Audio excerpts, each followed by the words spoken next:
Everybody, how are you today? Thanks for coming.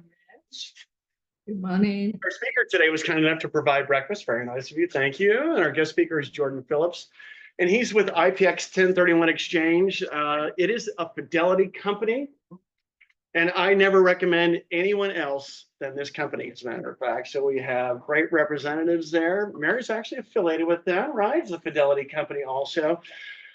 So why is it important? First of all, 1031 exchange accommodators are not regulated.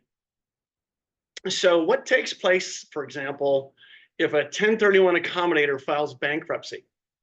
It's possible if the security interest associated with the person who's trying to complete a 1031, they may have that transaction clawed back, and that could be a part of the bankruptcy estate, for example. So that could be a devastating consequence for anybody that's participating in 1031 exchange. So they know what they're doing, they have the resources, and it's critically important, I would think, if you're going to refer anybody, that you would choose them. So without that said, there's other things about 1031s, right, that we're going to talk about. I think you received the email today, so Jordan is well versed in regards to the details. So let's welcome Jordan today. Jordan? I think we're going to hire you, Richard. That's great. Appreciate the kind words. So it's serious, Jordan. it is, yeah. So everyone, I'm Jordan Phillips. I'm with IPX 1031. So yeah, we are owned by Fidelity National Financial, and we are sister companies with Lawyers Title as well. So I just want to come in here today and go over essentially the 1031 exchange guidelines and what we're seeing in the market today. But more importantly, I like to keep this interactive. So if you have any questions, concerns, hypotheticals, issues, feel free, raise your hands. I think I could see you guys through these cubicles. But what really is important to me is what you guys need to hear about and what you're working on currently. So quick show of hands, how many of you guys are familiar with, what a 1031 exchange is vaguely? Okay, good. That's it's a lot more hands than I normally see. So that's good to see. So essentially a 1031 exchange, what it is a tax deferral mechanism. So essentially anytime you're selling real estate that you hold as an investment or in the use of a trade or business, the IRS actually allows you to defer paying your capital gains taxes by going out and buying other investment or business real estate. And I like to say that we live in what I call the, essentially the mecca of 1031 exchange activity here in Southern California. The reason for that is we are subject to incredibly high taxes, and properties here appreciate just about faster than anywhere else in the country.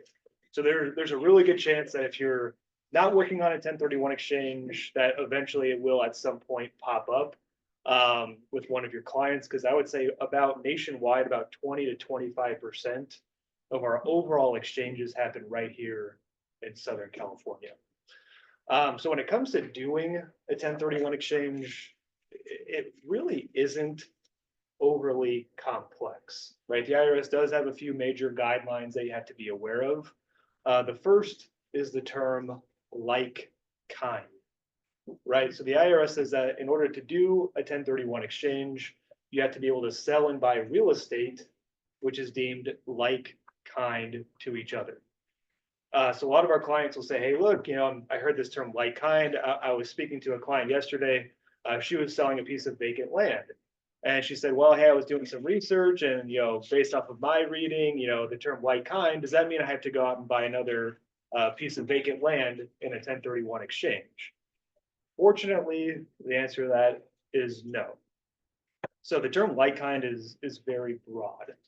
So as long as you're selling and buying US real estate that's used as either an investment or in the use of a trade or business, it will qualify for a 1031 exchange. So if you wanted to sell your piece of vacant land and go out and buy a single family rental, a duplex, triplex, commercial real estate like industrial, retail, multifamily, vacant land, you could go back into things like oil, gas, mineral rights, billboards, windmills, DST interest. All of that qualifies as real estate and can be exchanged in or out of. And it does not matter which state you're selling or buying in. So we have probably about a third of our clients, maybe even more at this point, who are selling in California and buying just about anywhere else in the country. How common or uncommon are mineral rights properties? They come up. Yeah, so oil, gas, mineral rights, those do come up pretty frequently as far as maybe people trying to diversify, or maybe they have a little bit of leftover cash. They want to just dump it into something small to complete their exchange. So it does come up, maybe not often, but maybe more than you would think. So it is possible. As far as, states, you could buy and sell anywhere in the United States, the US Virgin Islands, and Guam. So that all qualifies as far as where you can buy. You cannot sell US real estate and buy non-US real estate. Like if you wanted to sell a property in California and go out and buy a property in Italy, that would not work for an exchange. However, you can swap foreign properties. Like if you wanted to sell a property in Italy and go out and buy a property in Mexico, you could do that in a 1031 exchange. So it has to either be domestic for domestic or foreign for foreign. But that is why a lot of our clients utilize exchanges, is to essentially get the hell out of California. I hate to say it, I love the state, but a lot of our clients do exchanges for reasons like wanting more cash flow or less restrictive landlord laws. So they kind of go out of state in a 1031 exchange.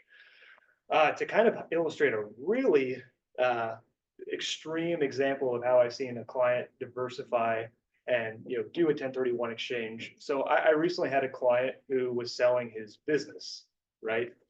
And within that business, there was a $10 million industrial building. So he was selling his business. The real estate portion that was 10 million bucks, he could actually do a 1031 exchange out of, because it was used as a business property. But he says, hey, look, Jordan, I'm going to retire. I don't need another property for my business. Can I go out and buy investment real estate? Answer to that is yes, you can do that. He says, well, I don't want to be in California. Can I go out and buy a property in Arizona? Answer to that also is yes. He says, well, I'm selling commercial. Can I buy residential property? Like, yeah, as long as you're not going to be moving right into the property, then it will work for the exchange. So at the end of the day, this guy turned one $10 million industrial building into 27 different single family rentals in Arizona through a 1031 exchange. So that's a really extreme example. I've never seen a client other than that guy buy 27 properties. It's a pain in the ass, probably, but With the time he was able to constraints do too. it. Yeah, the timing was tough, but he was able to, he had a long escrow on the property he was selling. He went out and found all of his properties during that period and closed on them, bang, bang, bang, bang, bang. So what I'm really trying to illustrate is that, you can use exchanges in a lot of different ways as far as switching states, property types, and even uses. Now, what does not qualify for a 1031 exchange would be something like buying your primary residence, a second home, or a short-term flip. So the IRS says, it does have to be investment or business for investment or business. So primary residences, second homes, those fall outside of the scope of what would qualify. Now, fortunately, when you're selling your primary residence, the IRS does have a primary residence exclusion, right? So anytime you sell a property you've lived in for 2 out of the last 5 years, as a single filer, you can exclude the first 250,000 of capital gains, and as a joint filer, you can exclude the first 500,000 of capital gains. So that's the tax benefit that the IRS has for selling your primary residence. As far as buying a property that you eventually move into in a 1031 exchange, the IRS does allow that as well, but you do have to wait.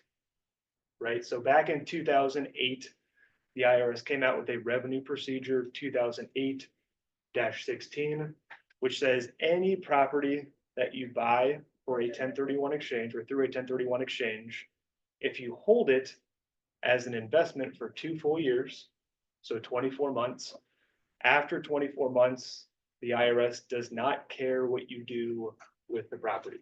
So if you wanted to go out and buy a beach house in Newport Beach, rent it out for, a couple years, and then eventually move into the property, that is totally fine through a 1031 exchange. Where we see this come up pretty often is, we have older clients that might have kids, grandkids in different states. For example, maybe you have a kid and grandkids in Florida, right? So you do a 1031 exchange, go buy a property in Florida next to your kids, rent it out a couple years, and then in 2 years, either move there to be closer to your grandkids or convert that property into a second home. So we do see a lot of our clients taking advantage of what we call the dream home scenario by buying a property that they eventually move into. Yep. Could you also address the question about if I complete a 1031 exchange and I want to rent it to my children? Yep. What the requirements are? Yeah, so I mean, that happens a lot. For example, you might have a client who's doing an exchange and maybe buying a property near UCLA, right? And they're going to rent it to their kids while they go to college. That comes up pretty frequently. So essentially, the IRS says that anytime you rent to a related party, so related party includes parents, grandparents, siblings, kids, grandkids, same thing within that first 2 years. If a related party is in that property, they do have to be paying fair market value rent. And not only do they have to be paying fair market value rent, but you also have to report that income on your tax return. So after 2 years, same thing. If you want to have your kids live in a property rent free, which that would be great. I'd be happy to be one of your kids in that case. You can do so, but within the first 2 years, basically what the IRS says that if the kid is staying in the property and not paying fair market value rent, that's the same thing as you yourself using the property. And therefore, if you get audited, they could overturn the exchange. So can I gift them the money for the rent? And just a question, right? Because it would just reduce the exclusion, or I'd have to maybe even have to file a gift tax return, possibly, maybe not. It would just reduce the amount that I'm not subject to taxation on my estate. Yeah, I've had clients do that. Okay. Now, the problem is that let's say you gift let's say fair market value rent's $3,000. Mhm. So every month you say, here, son, here's $3,000. They pay it back to you. But now you then have to also, still pay income on that. Yeah. So, I mean, you're going to lose a chunk of that to taxes. But we have had clients do that. I would recommend if you go down that route, just run it by your CPA first before, kind of circumventing it that way. Okay, thank you. Yep. Another thing, yeah, you're good. Can you repeat what you did, the example you said?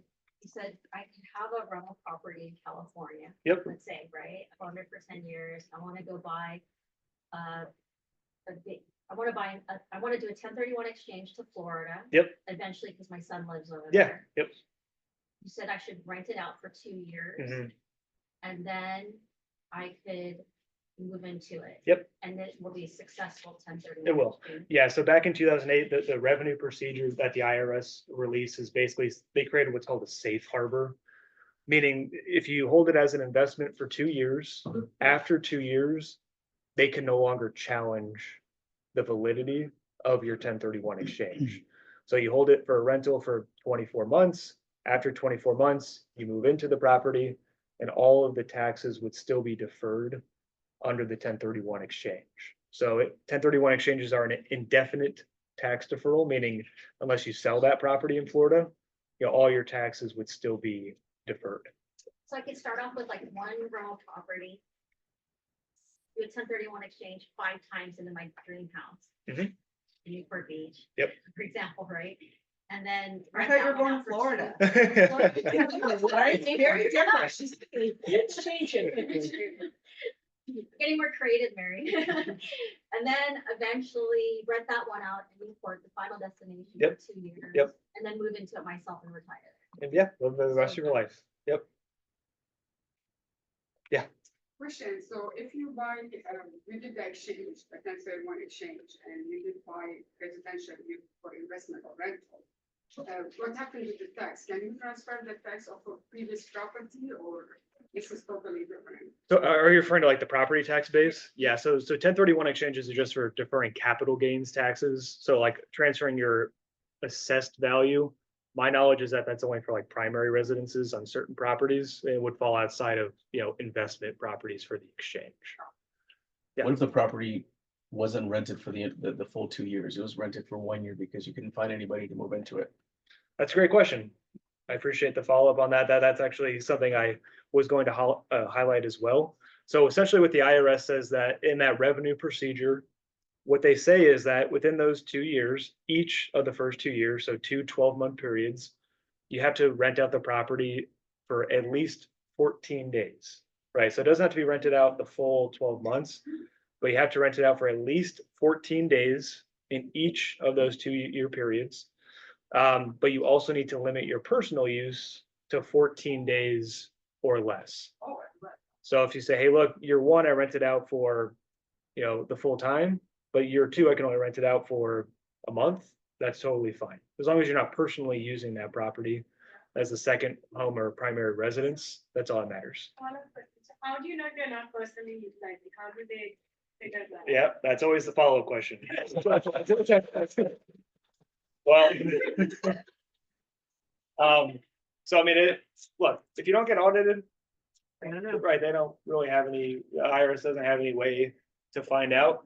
Now, we are dealing with the IRS, so that's, probably the most aggressive, government agency there is, right? I mean, they're very aggressive as far as going after tax dollars if there's any way possible. So, I mean, we have had clients who, let's say they live in Irvine and they buy a property in Big Bear, right? And they're not supposed to be using it for more than, let's say 2 weeks a year. But, they get audited. The IRS says, hey, look, I'm doing some digging and, why are your utilities high at Big Bear year round when you're only renting it out for a month? Or why are you always buying groceries and gas up in Big Bear when you live in Irvine? So there have been cases where they have done some deeper digging to look into that. Now, how common is that? Probably not very. But you ask, how could they find out? And they can do digging as much as, as deep as they can. So I always recommend, hey, look, we're dealing with the IRS, Franchise Tax Board. Try to play by their rules. I mean, they gave those rules for a reason, right? And the problem is that, like, if you get audited and get the exchange overturned for whatever reason, guess what? Now you're essentially on their radar in perpetuity, which that's not something that I would be wanting for myself or my clients. Sweeta is a risk taker. Yeah. She is. Hey, if you've got a great CPA and, you want to go for it, I'm not the IRS, not their police, whatever you do. Attorney, Yeah. actually, because they Yes. can withhold information. Yeah. right? You don't have to be, you don't have to tell. It's not the same attorney-client privilege. That's often. That's often. That's often. Sorry, I didn't mean to interrupt. Yeah. You said the last 2 years it has to be rented. But kind of to Carlos's question, let's say you rented for 1 year and then the next year you rented, like it doesn't get rented. just At all. because you just can't, because there's Yeah. too many rental properties in the Yep. area. Then the third year you lower the rent, and you're able to get it rented that third year. Yep. Is it consecutive 2 years or is it 2 years in a? Well, that's actually a really good question, because it in the revenue procedure, it does say 2 consecutive years, 24 months.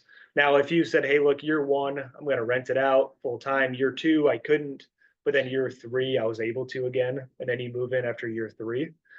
I don't see there being any necessary issues with that. Now, the revenue procedure does say the 24 months directly after the exchange, which that 30 year is not. But I mean, it would take some serious nitpicking, by the IRS to overturn that type of exchange. Okay, so if there's like a gap, Yeah. you're saying it's probably like, if it was a 3-month gap, you could find another renter. Well, that's totally fine. Yeah. That's totally yeah. fine. But if it took up to a year to get another tenant in. Yeah, because like I said, the revenue procedure says that in the direct 24 months after the exchange, in each of those 2 years, it has to be rented out for at least 14 days. So if in that second year you weren't able to rent it out for 14 days, technically speaking, you're outside of that safe harbor. But then if you came back in year three and then rented it out and then moved in, I don't see probably any issues with that. Jordan, I have Yeah. a question. Can you explain a scenario if someone were to sell an investment property and replace it with, call it a triplex, and occupy one of the units and rent out the other two units? Yep. That's something that I'm starting to get a little Yeah. more of as far as questions. Yeah. So the IRS back in 2005 essentially came out with another revenue procedure, 2005-14. You don't have to remember that. But basically it allows for buying or selling mixed use properties in a 1031 exchange. So in Mary's example, let's say you were selling a single family rental and you wanted to go out and buy a triplex, right? And maybe you were going to be living in one of those 3 units. That's fine, you can, but the 1031 exchange would only be for the 2 units that you're renting out. So like if you bought a triplex, let's say all 3 units were the same value, and you're gonna rent out 2 of them, your 1031 exchange would be for 2/3 of that property. So you can buy mixed use property, you could sell mixed use property. Like, for example, we've had clients who maybe have an agricultural business where maybe they have their primary residence, and then they have acreage where they grow avocados or fruits or vegetables or whatever. They could sell that property and do an exchange on the agricultural part of the property. Or like if you're selling your primary residence and let's say you use 20% of the property as a home office, you could sell that property and do an exchange on that 20%. So you can exchange in or out of mixed use property, personal and investment, but only the investment portion would qualify for the exchange. So let's use a simplified example. Yeah. We sell it for 300,000, we buy a property for 300,000, so we meet the requirement. And the equity that's reinvested equals or exceeds the relinquished property, and there's no debt in the property. So if we occupy one of the 3 units, in my example, the $300,000 person, does that mean there's food of There would $100,000 be. that we're gonna pay tax on? Yep. Yeah, so like if you're selling for 300,000, you buy a triplex in which you're gonna be, living in one of the units, your purchase for the exchange is then only 200,000, right? Because that $100,000 portion that you're living in does not qualify for the exchange. So essentially you'd have to buy a $450,000 property, right? 150,000 for each of the 2 rental units To avoid it. to right? avoid taxes, yeah. Otherwise, in my example, you might pay tax on $100,000. Correct. Yeah. Exactly the same thing would go if you sold your investment property for 1.5 and you bought another one for 3, and then you rented out half of the house. Yep. And so then you're fine with the 1.5. Correct. Yeah, you'd have to 30 days to need to rent out other 2 years. Yeah, so you'd have to allocate, when you buy a mixed use property, allocate how much, is gonna be rented out, how much you're gonna be living in. But yeah, if you wanted to sell for 1.5, buy a $3 million property that you're gonna rent out half of, that would be totally fine for the exchange. And then after 2 years, if you want to then occupy the whole thing, then you could do that. Another property use that does not qualify for an exchange would be something like a short-term flip, right? So any property that you're going to be buying, fixing up and selling, or a property that you intend to resell very quickly, that does not qualify for a 1031 exchange. Now, oftentimes I'll get asked the question of, how long do I actually have to own a property before I can sell it and do a 1031 exchange? Like, is it 1 year, 2 years, 5 years? How long is it? Well, there's actually nothing in the tax code that says how long you have to own a property before it qualifies for a 1031 exchange. So what the IRS looks at is what your intent was when you bought the property. Like, did you intend to hold it as a long-term investment? So most CPAs, even with that being said, would still like to see at least a full 1 year holding period before selling and doing an exchange. Maybe some risk-averse CPAs would like to see 2 years, but generally speaking, most CPAs want to see at least a 1 year hold period before doing an exchange. Now, there are some exceptions to the rule. Like, for example, back in 2021, early parts of 2022, property values were going like this, right? It was like every single week, the property value is going up, 10, 15 grand on a house. And we oftentimes we get clients who would potentially get like an unsolicited offer to sell that house. Or like maybe they bought it for $1 million and 3 months later, someone said, hey, look, I'll give you $1.5 million. Will you take it? So, in that situation, I get calls from clients saying, hey, look, I bought this property 3 months ago. I got this offer to sell it for 50% more than I bought it for. Can I do an exchange? So in that scenario, I'd say, talk to your CPA, right? And a lot of times in that scenario, CPAs would say, I'm fine with you doing the exchange, right? Because your intent when you bought the property was to hold long-term. You couldn't help the fact that you got this offer that you couldn't refuse. I'm fine signing off on your exchange. So that's kind of a extreme example as far as market conditions. Like, I don't know if we'll see 2021 again anytime soon, but in an ordinary market, most CPAs would still like to see a full 1 year period before doing the exchange. So In that case, you would still have to go buy another rental property. you would, yeah. Now, so that's the good part about doing an exchange is that, you're really flexible on what you can sell and buy. And a lot of our clients utilize exchanges really for those non-tax, benefits, right? The ability to consolidate, diversify, change property types, change markets.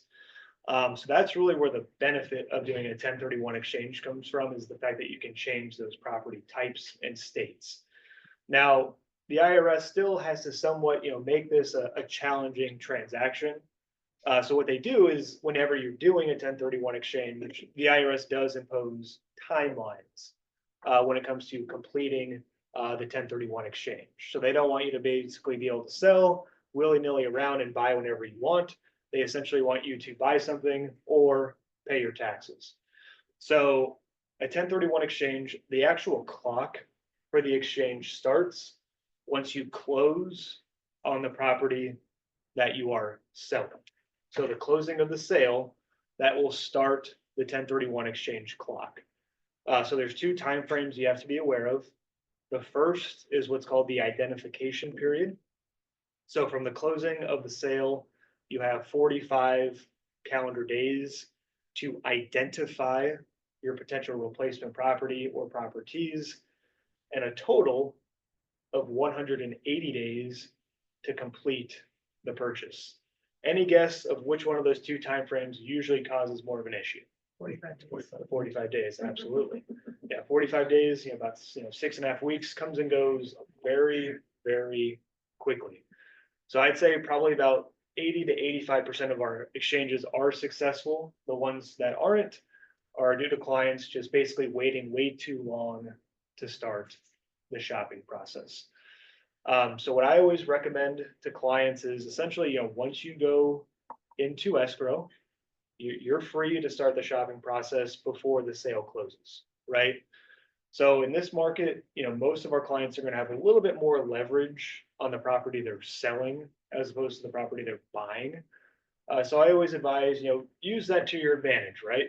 Maybe instead of taking a 30-day escrow, maybe you do a 45 or a 60-day escrow, or maybe build in a couple of options to extend the closing, or maybe even make your sale contingent upon going under contract on a replacement property.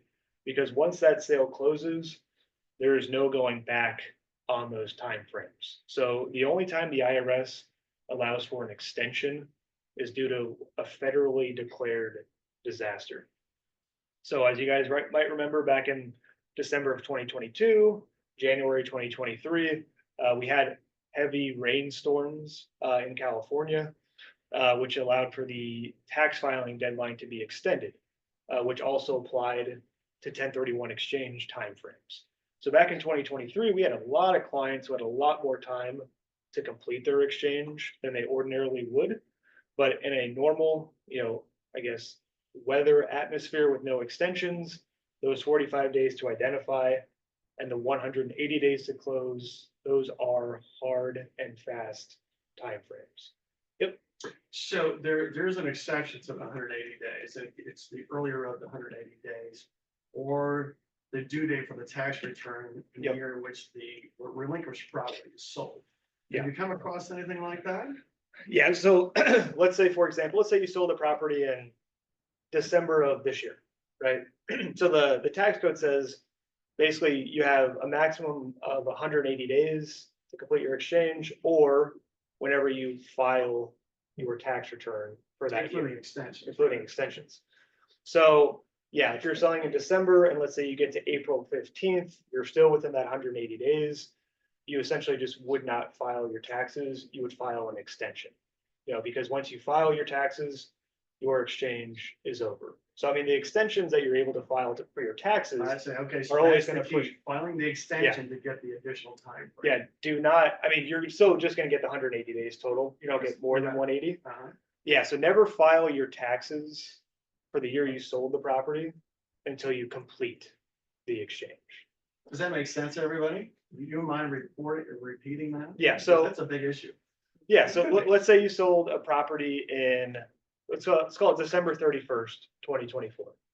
So the IRS says that you have, the earlier of either 180 days, which would put you probably somewhere, let's call it July 1st, right? That's 180 days. Yeah.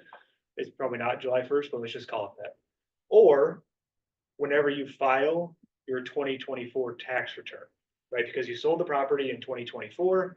So you have either until, let's call it July 1st, or until you file your taxes to complete the purchase on your 1031 exchange. The problem is that the tax filing deadline is usually around April 15th, right? So that is before your July 1st, 180 days. So if you haven't closed on your purchase yet by April 15th, what you would do is you would file a tax filing extension so that you could file your taxes after July 1st, which would give you the full 180 days to complete your purchase. So I never see that become an issue because you can always extend your tax So filing you're deadline, aware of that. as long as you're aware of that. Yeah. Thank you for that explanation. That was very clear. So when it comes to identifying replacement properties, the IRS does limit how many properties that you can identify. So they give you three options. The first two are the real options. The third is kind of, it's in there, but doesn't really count. So the most popular is what's called the 3 property rule. So basically what that says is that if you identify 3 properties or less, the total values of those properties does not matter. So to identify, all you need to do is provide the property addresses to the qualified intermediary, that's what I am, within the 45 days. So you don't have to be under contract in escrow to identify, we just need those property addresses.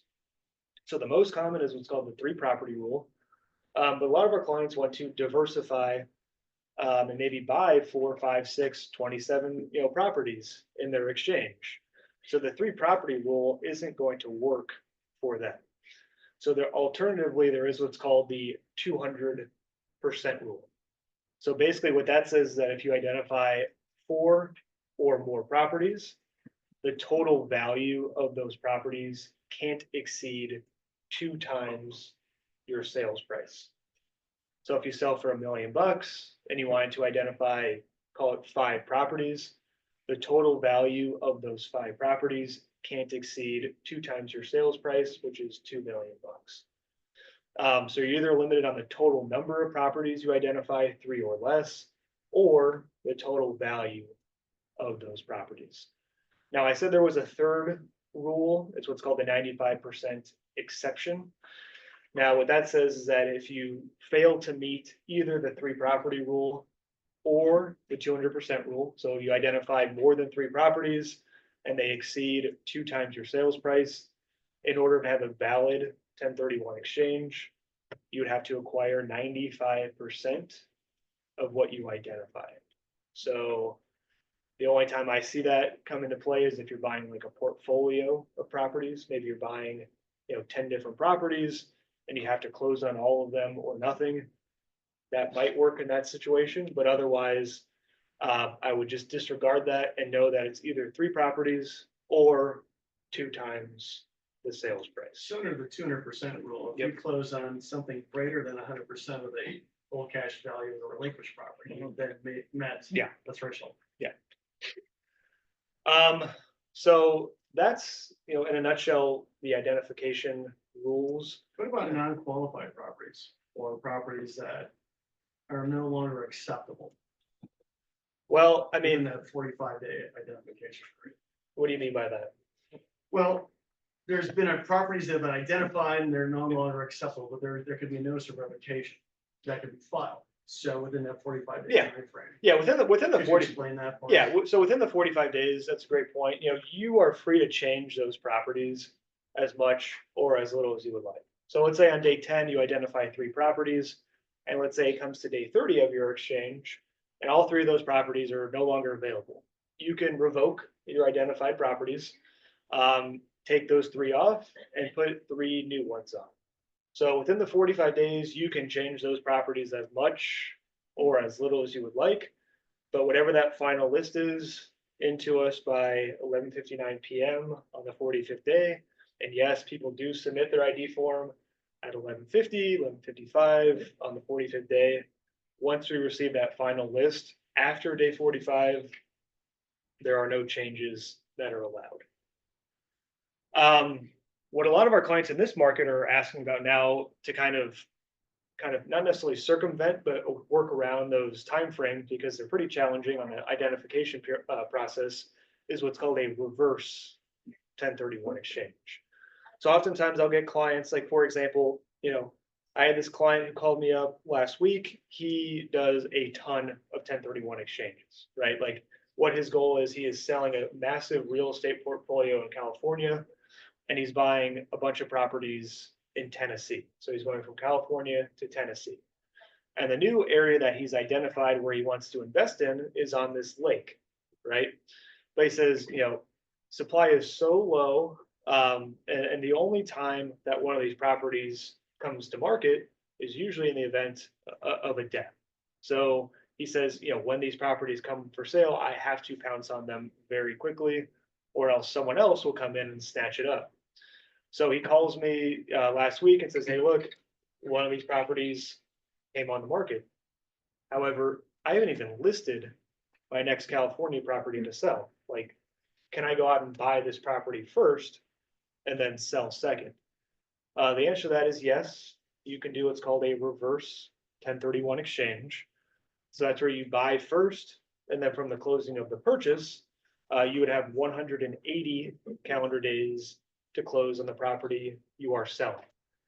So that's where a lot of clients get really, really excited because it sounds really attractive that they can go out, especially in this market where inventory is pretty low, and buy first, and then usually closing in, you know, basically 6 months, they feel pretty confident that they could do that.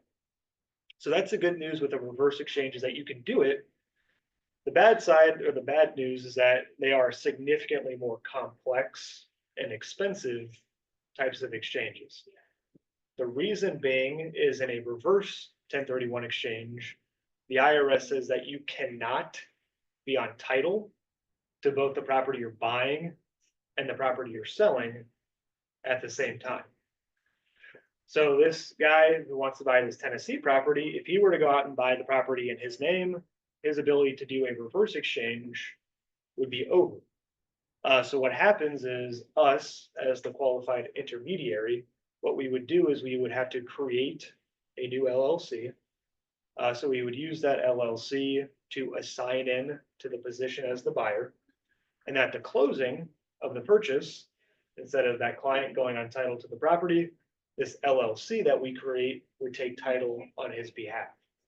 And then from the closing of the purchase, he'd have 180 days to close on a sale. Once he does, we would then transfer over the LLC to him, and that would complete the reverse exchange. Yeah.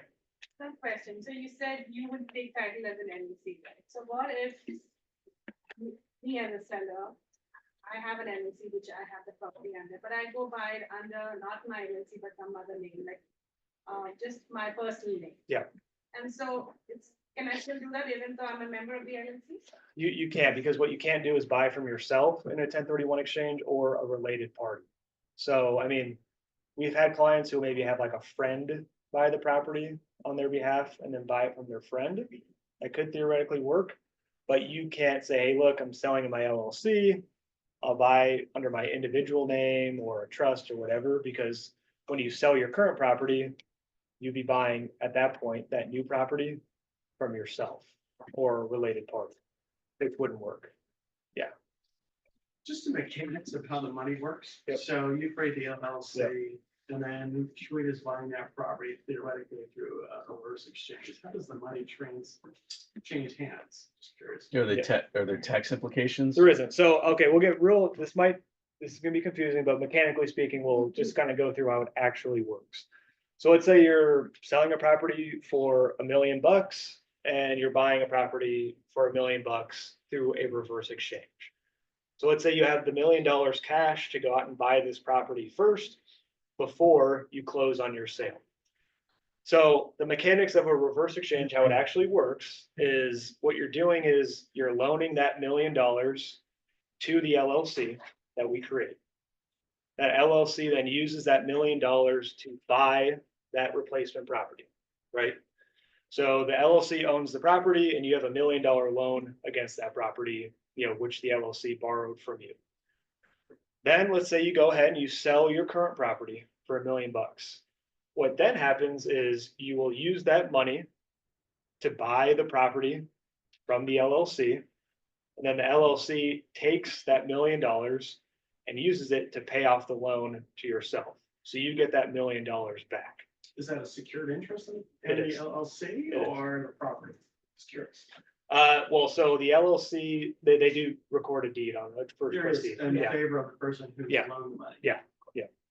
So yeah, it is all recorded as such, but essentially that's mechanically how it works. So at the end of the day, you're buying the property in your exchange from this LLC. And then that LLC takes that money and basically pays you back. So you do get the money back that you put out of pocket. If that makes any sense. Yeah, absolutely. It does. It makes perfect sense.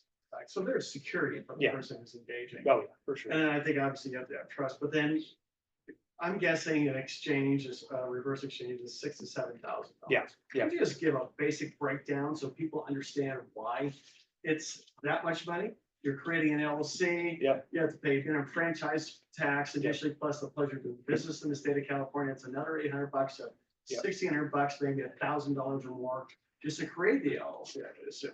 Yeah, the LLC is, whatever the state is, so whatever state the property's in. Like if it's in Tennessee, we'd create a Tennessee LLC. If it's in California LLC. California, of course, has the most expensive LLCs of anyone in the country. Typically, they're about $800. So that's part of the cost. And then, yeah, the reverse exchange fee for us is usually about $6,000 or $7,000. So, I mean, there's a lot more work that goes into it. Plus the fact that we're going on title to a property we don't really know anything about. So there's a lot more liability for us as well. Another big thing too, in a reverse exchange is that the LLC has to be added to the insurance policy on the property, which sometimes right now, for whatever reason, that's a little bit more challenging than normal. But yeah, significantly more complex, expensive exchanges, whereas a regular exchange is about $1,000.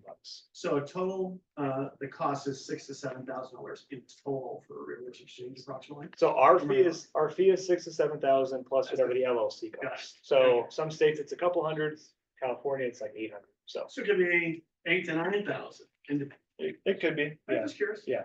Yeah. So the factors of how we quote our fees are based off of 3 factors. One, if it's a residential or a commercial property.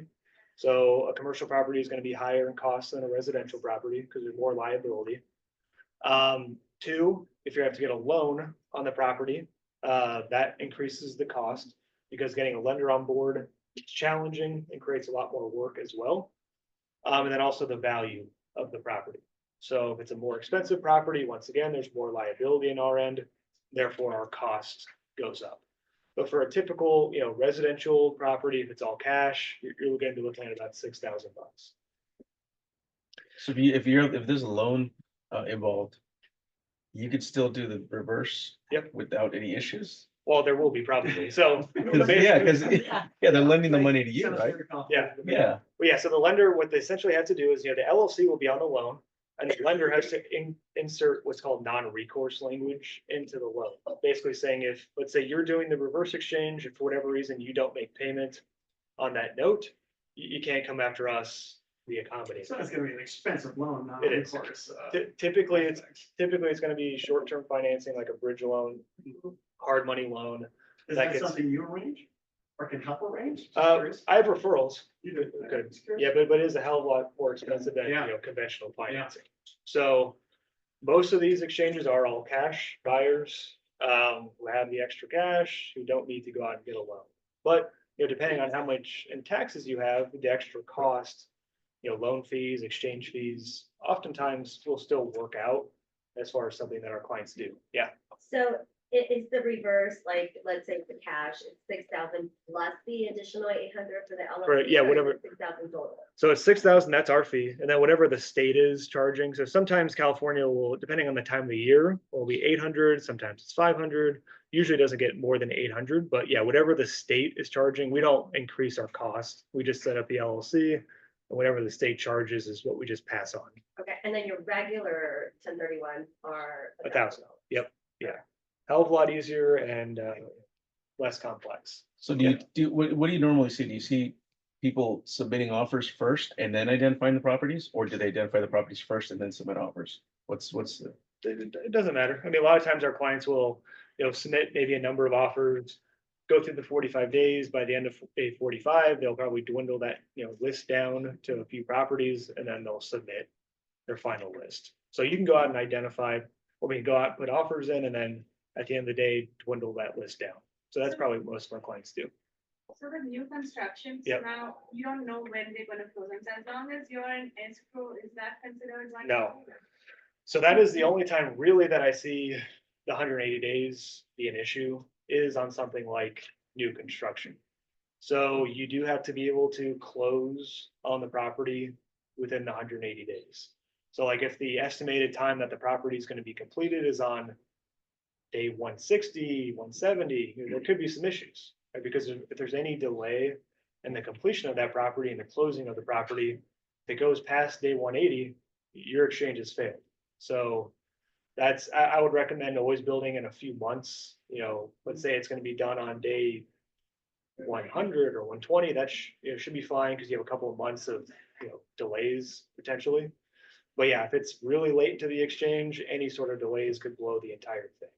So Is there any type of concern on the success of a 1031 exchange or some sort of like barrier to it if all the parties are related to each other? it could be, yeah. I mean, so that's a good question. And that's a lot. yeah. That's how am I doing on time? I don't want to keep you guys too long. I think these questions are relevant. Okay. Thank you for your time. So that comes up a lot. That's another thing with the timeframes, right? Oh crap, I'm on day 40 of my exchange. I can't find anything. Oh, by the way, my mom, she owns a property, right? Like, can I buy her property in a 1031 exchange? That is one of the most highly risk and audited items that you can do in an entire 1031 exchange. So backtrack a little bit. So related parties, kind of, what that classifies is, once again, grandparents, parents, spouses, siblings, kids, grandkids, related entities. So things like aunts, uncles, cousins, that's not a related party. Aunts, uncles is not a related no. party. How about in-laws with two different last names? Well, so that's, There you go. It doesn't matter. so the problem with buying from an in-law is that if you're married, obviously, if you have in-laws, you're married, you live in a community property state. So basically, if you bought from, let's say you bought from your husband's parents, right? Well, because you live in a community property state, you and your husband are basically viewed as one entity. If you're legally married and file a joint tax return, that could cause potential issues. So I would say, if you live in a community property state, file a joint tax return, you're legally married, and you're going to be buying from your in-law, like you're just buying from your in-law, I would probably recommend running that one by your CPA first. What if it's in-laws purchasing from in-laws? That's fine. That's totally fine. Yeah, that's not a problem. Yeah. So it's only if it is from my own in-law, If you're buying from them, yeah. or is it a problem if it's from my brother? Your brother buying from Like your brother buying from your husband's parents, No, like me buying it from my brother. that would be a problem. That's a problem. Yeah. So to kind of go over why the IRS is so strict on those exchanges, there's a term called basis shifting. So what a lot of people were doing is, let's say, for example, you owned a property that was worth $1 million. And you have what's called an adjusted basis of 200,000, right? So basically meaning you have 800,000 of gain in the property. So you have a very low basis, meaning you have a lot of capital gains in that property. So what people would be doing is saying, hey, look, I'm going to sell my property, do an exchange. I'm going to go out and buy a property from my brother, right? For $1 million. And guess what? He has a very high basis in that property. So basically what would happen is you would sell a property with a lot of taxable gain in it. You'd go out and buy a property from a related party who has very little capital gains in their property. They would walk away, pay very little in taxes, and you would defer all of your gain. So that's the kind of reasoning as far as why related party transactions are gone after by the IRS. And the real pain in the ass is that when you file your 1031 exchange on the form with the IRS, which is what's called the 8824, there's a box number 7. And it says, was this a related party transaction? So you have one of two options.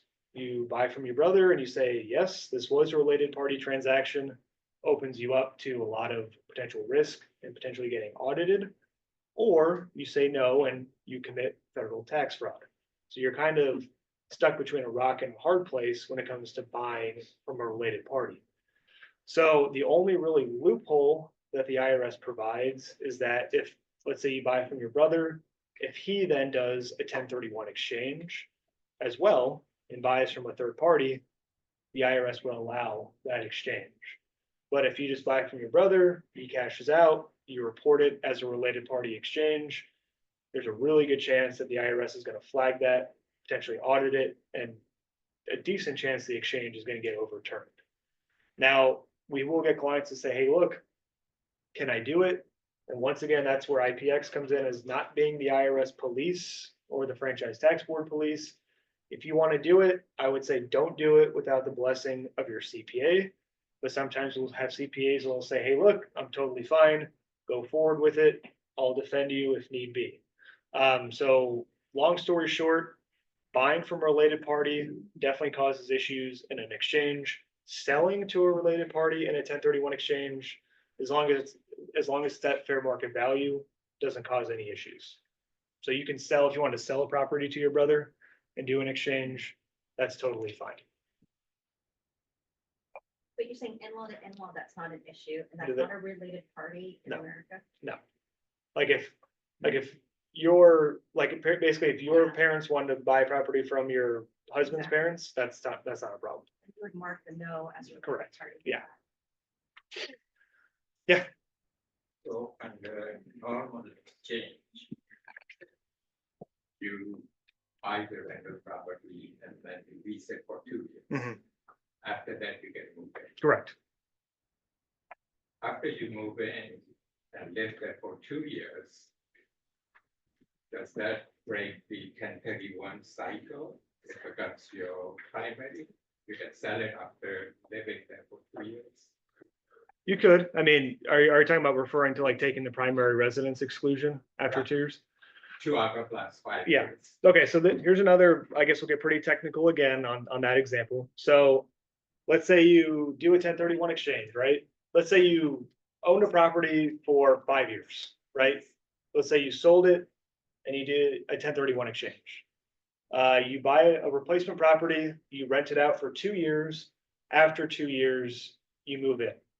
And your intent is to basically eventually sell it and take the primary residence exclusion. Couple of things on that. So that replacement property that you eventually move into, you have to own it. This is for the 1031 exchange. You have to own it for a total of 5 years before you could take the primary residence exclusion. So you can't rent it for 2 years, move in for 2 years, and then sell it. You'd have to own it for a total of 5 years. That's part one. Part two is that the primary residence exclusion only applies to gain that is attributed to what's called qualified use. So take that example.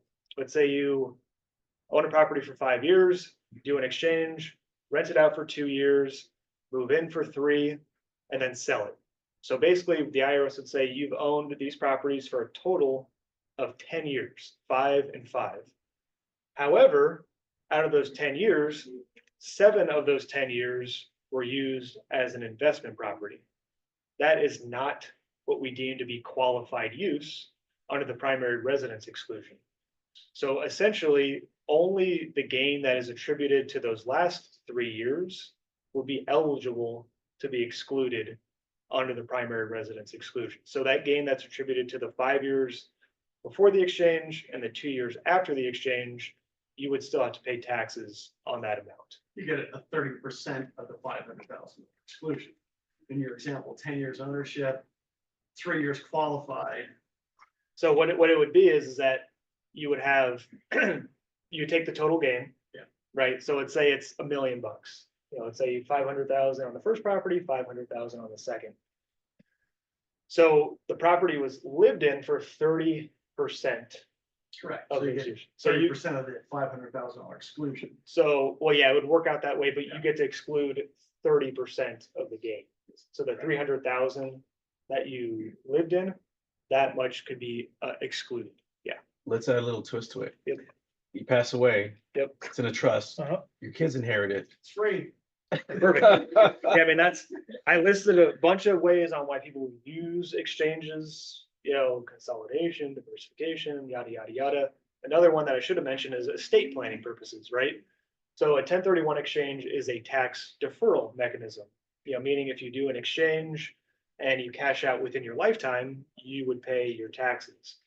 So the only way to avoid paying capital gains taxes is debt, right? So it's what's called swap until you drop, exchange. Is that a technical term? It is. Yeah, I don't like to use jargon, but in this case, yeah.